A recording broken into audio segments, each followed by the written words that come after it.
All right. So we're this is basically part two or three of the styrene build, and we're going to discuss the star of the show, the styrene. Now, I use mostly styrene from Evergreen. There are other companies, mainly like Plastistruct, which is owned by Evergreen, so you're buying it from them anyways. Regardless, I do like Evergreen products. They are pretty good.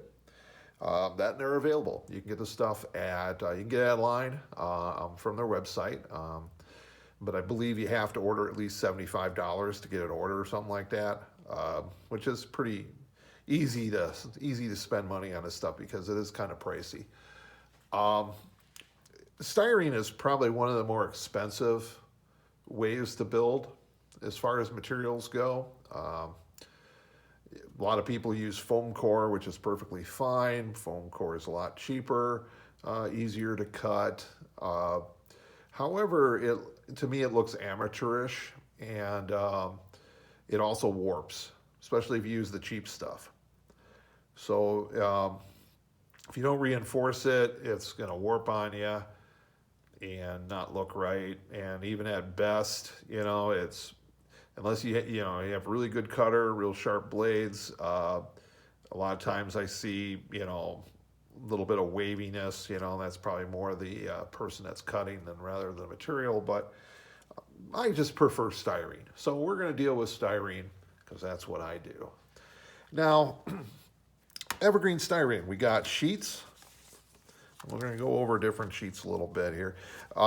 Basically, the sheets kind of go into two categories. You got your plain sheets, and then you have your textured or stamped sheets, and they come in a lot of different textures.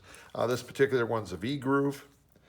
Uh, they also have like metal siding. There's brick. There's sidewalk and tile, which are my personal favorites. That's how I started.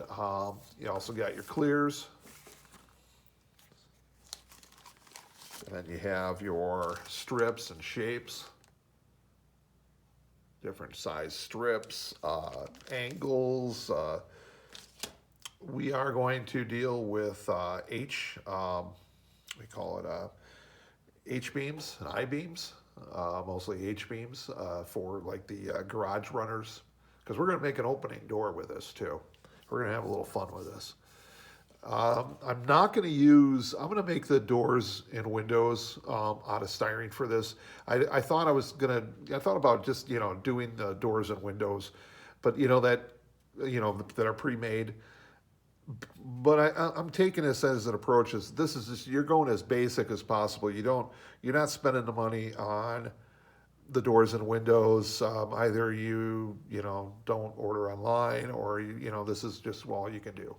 That's fine. So we're going to show you how to make some doors and do the windows and such. And we're going to do it all out of this sheet styrene, and we're going to use a few of the shapes. I'm going to keep that down to a minimum because this stuff is extra money too. But we're going to have a nice build. Now, if you want, there's a difference in pricing between your plain sheets and your textured sheets. Generally, it's usually around $2.50, $3 difference. There's also difference in thickness. The textured styrene sheets are 4/100ths of an inch, whereas you can get the plain untextured sheets in anything from I think 10/100ths of an inch to pretty thick. You can even go inches if you have to, or some things, but we're not going to deal with that thick. Generally, what I use mostly would be 6/100ths thickness. It's generally a good. It's relatively easy to cut. I generally will use this for my sidewalls if I'm going to use a texture over the top of it, because this texture stuff at 40 thick, you can use The I'm just going to call it 40 and 60 from now on, but it is uh, 4/100ths and 6/100ths in size. But we're just going to go 40 and 60. So with your 40s, it's thin. It bends a lot easier, you know. I mean, it just, you know, bends. So in order to keep a really straight wall without any ripples in that, you're going to need to reinforce it, which I reinforce anyways. But I find with the 60 on the side walls, if it's covered with another sheet, if I'm just using it as the plane as a sidewall where I'm not going to cover it with any kind of texture, either I'm going to paint it or it's in an area where it's not going to be seen or whatever. I'll actually go with 80 or 100 because they will self-support a little better. You don't have quite the flex in these, but 60 is good. Okay, and you can get this just about any hobby shop that sells railroad stuff usually has evergreen. Okay, so let's go to the textured tile. I believe this one is. Now this tile, you can see the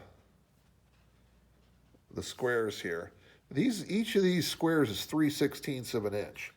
Now, in 1/64 scale is what the scale we're working in. That's 1 foot. So each of these little tiles is a 1 foot square. Now that makes it real easy to, not only get your building height right, because we're going to do a commercial building. So, we're going to go, let's say 12 feet for the front of a commercial building. Since I'm going to make this a garage, I think I'm going to go 14. So you just go, from the edge, count up 1, 2, 3, 4, 5, 6, 7, 8, 9, 10, 11, 12. So you go up to 14. When you get up to 14, all you got to do is with this stuff, it's already scored and it's thin because it's 40. So I'm not going to show you with this sheet. Hang on for a second. I'm going to grab a piece of scrap. I want to show you how easy it is to bend this.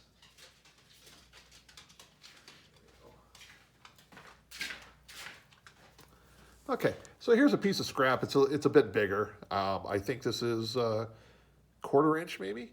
Not sure. But anyways, it's already scored, so you don't need to really cut it. All you got to do with this stuff is just break it along the edge. See that? Nice snap. Now, don't break it all the way. Only go just that one snap part, halfway. Come back the other way. Boop. Now look how even that line is. So it's nice and crisp. There's one thing I see too with some people's builds that I've seen where, they're not using a straight edge or their handshakes or whatever, and they end up with a wavy edge. You're not going to end up with that. Now, this stuff is more expensive. It will increase the price of your build.